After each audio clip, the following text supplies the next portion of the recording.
hari ini kita akan membawakan report initiation kita terhadap emiten yang bernama Nusantara Sawit Sejahtera atau dengan ticker NSSS ya. Oke, bisa kita mulai presentasinya?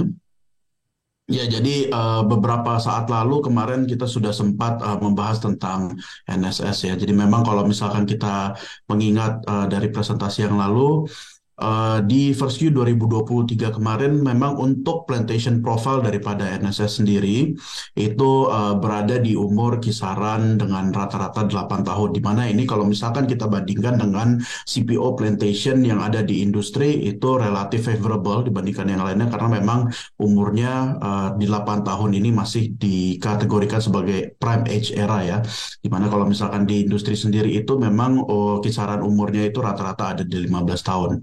Nah, terkait dengan ukuran daripada plantation-nya sendiri, jadi memang kalau dibandingkan dengan industri ini memang masih relatif lebih kecil. Namun NSS sendiri itu juga punya target yang sangat ambisius, di mana kalau misalkan sampai 2026 sendiri itu target daripada total plantation-nya sendiri areanya mencapai 46.000 hektar. Dan sekarang di 2023 di first Q kemarin memang ada di untuk plasmanya saja lebih kurang 27.000.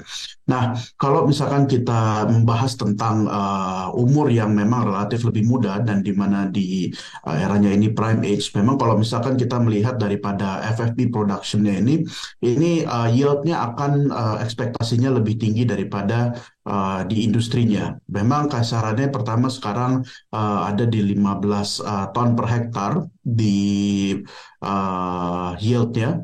Namun seiring dengan berjalannya waktu dan karena sekarang juga sudah enter prime age era, itu FFB yield-nya juga kita ekspektasikan akan meningkat secara signifikan.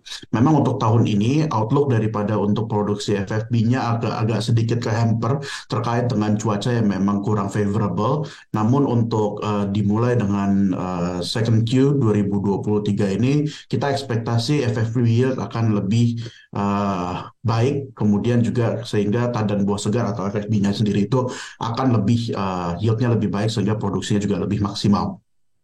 Kemudian sekilas dari perusahaan, jadi memang kalau misalkan kita melihat dari CPO production-nya sendiri, ini oil extraction rate yang dimiliki oleh perusahaan ini juga cukup baik ya, di mana rata-ratanya selama beberapa tahun terakhir itu ada di kisaran 22%. Dan ini kita tahu bahwa sebenarnya karena dari awalnya dengan tandan buah segar atau TBS yang lebih baik ini, oil extraction rate ini juga akan asumsinya lebih baik, sehingga daripada CPO production-nya juga lebih tinggi ya. Kemudian untuk PKO-nya sendiri ini ada di kisaran 4% untuk yield-nya. Next. Ya, untuk tahun ini memang yang kita lihat salah satu positifnya daripada NSS ini, kemarin-kemarin sempat NSS ini menjual tandan buah segarnya secara memang buahnya aja karena memang daripada kapasitas billing capacity-nya itu tidak mencukupi untuk memproses FFB-nya itu sendiri. Makanya di tahun ini memang mereka sedang mempersiapkan untuk membuka milling yang keduanya, di mana kalau misalkan untuk yang milling keduanya ini memiliki kapasitas yang sama ya dengan milling yang pertama yaitu 60 ton per hour, di mana nanti untuk total kapasitasnya di 2023 mulai dengan fourth quarter 2023 di mana saat itu selesai itu nanti kisarannya ada di 120 ton per hour kapasitasnya. Sehingga ini nanti CPO production yang akan diproduksi oleh NSS asumsinya juga akan meningkat dengan adanya kapasitas tambahan ini. Sehingga mereka sendiri tidak perlu untuk menjual FFB-nya secara buahnya lagi. Next. Iya, dari segi cost, jadi memang struktur daripada costing mereka sekitar 50% itu ada di fertilizer ya. Jadi memang kalau misalkan di tahun 2022 kemarin seiring dengan berjalannya commodity prices yang memang mengalami upcycle, fertilizer cost ini juga mengalami kenaikan yang sangat signifikan ya. Dimana kalau misalkan kita melihat di bulan-bulan awal tahun 2023 sampai dengan sekarang, harganya sudah mulai ternormalisasi sehingga kita merasa akan ada margin improvement dari NSS sendiri karena memang fertilizer sendiri ini juga sudah mulai normalize harganya. Memang kalau misalkan di first Q 2023 kemarin, NSS sendiri masih menggunakan stok yang dibeli dengan harga di level 2022, tapi kemudian nanti di second half 2023 ini harganya sudah akan mengadjust dengan harga yang baru karena mereka juga ada open tender dekat-dekat ini, sehingga nanti adanya margin improvement kita bisa expect. Next.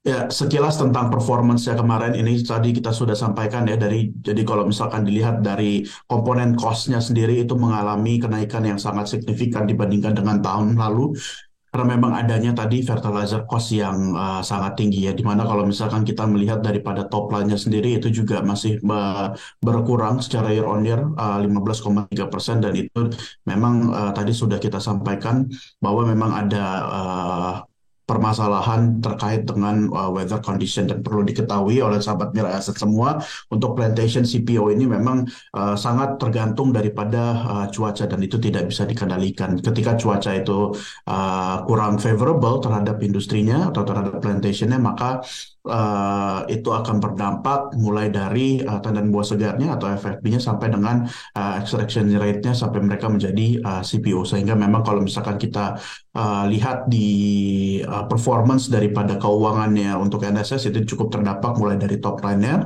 kemudian tadi yang kedua dari cost-nya, dari fertilizer-nya, sehingga memang kita melihat untuk net profit-nya sendiri di first Q 2023 ini tercatat negatif. Tapi kita berasumsi bahwa sebenarnya untuk tahun-tahun ini mereka akan ada rebound di dalam earnings-nya karena memang pertama starting from second Q 2023 ini weather condition sudah mulai membaik, terus kemudian dari situ juga produksinya harus membaik dan juga kedua tadi untuk fertilizer cost-nya yang composition-nya 50% daripada total cost-nya ini sudah menurun sehingga nanti akan adanya margin improvement dan net profit juga akan berbalik positif harapan kita. Next.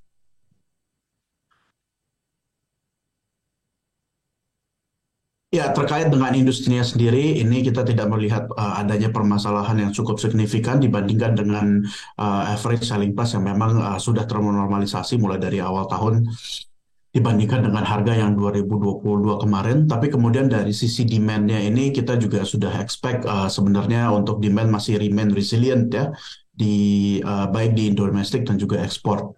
Karena memang untuk domestik sendiri kita bisa melihat di figur yang sebelah kanan dibandingkan dengan tahun lalu untuk bulan 3 di 2023 demand ini sudah meningkat terkait dengan baik itu dari untuk consumer dan juga untuk biodiesel ataupun untuk food use.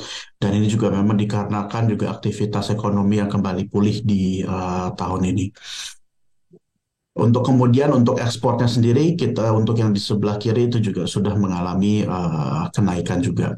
Jadi overall untuk demand ini harusnya bisa mengoffset ke penurunan daripada ASP yang memang sudah ternormalisasi. Terus kemudian juga kita melihat di industrinya sendiri dengan adanya weather condition yang lebih favorable untuk industrinya harusnya produksinya juga akan lebih baik dibandingkan dengan bulan-bulan sebelumnya di awal-awal tahun. Next. Ya, jadi overall terkait dengan NSS sendiri ini kita mulai inisiasinya coverage kita dengan rekomendasi trading buy dengan target price sebesar Rp164. Dan teman-teman Amira Asset bisa melihat dengan peers comparison-nya ini imply EV per hektar sebesar 133 juta rupiah. Mungkin sekian dari saya. Terima kasih. Kembali ke Glenda.